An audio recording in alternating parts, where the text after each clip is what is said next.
આજ હું ને પપ્પા ગયા રાજકોટ. હું કામ તો કાંઈક બતાવવા. કોની? પપ્પા નહીં. જેવા બસ સ્ટેન્ડની બહાર નીકળ્યા તો રિક્ષાવાળા કે મારા હામ અહીંયા આવી આવો. એટલે કીધું નથી આવવું અમારે. પપ્પા તો ઉતાવળે હાલીને અંદર વી ગયા. મેં કીધું પપ્પા ધીમે હાલો, પણ સાંભળે કોણ? મેં ગયા વિવેકાનંદ આઈ કેર સેન્ટરમાં. પછી હું ફાઇલ લઈને બેસી ગયો અંદર.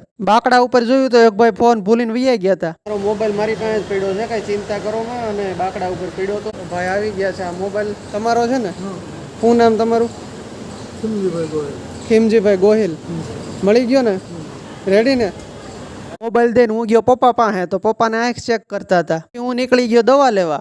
દવા લઈ લીધી. પછી રિક્ષા કરીને નીકળી ગયા રાજકોટ બસ સ્ટેન્ડ તરફ. બસ સ્ટેન્ડે પૂગતા વેત મારું ધ્યાન ગયું સીધું પંખા તરફ. પછી અમે બસને પકડી લીધી. જાતી હતી ક્યાંથી? રસ્તામાં વોલ્ટ થયો. મેન પપ્પા એક આઈસ્ક્રીમ ઠપકારી લીધું. ઉનાળાના બપોરના 2:30 વાગે તડકાના પૂગી ગયા બગસરા બસ સ્ટેન્ડ. બસ સ્ટેન્ડે આપણી ઘોડી બાંધી હતી. ઘોડી માથે પલાણ થઈને નીકળી ગયા ઘર તરફ. મિની બ્લોગ અહીં સુધી છે. આખો જોવો, ચેનલ સબસ્ક્રાઈબ કરી નાખજો.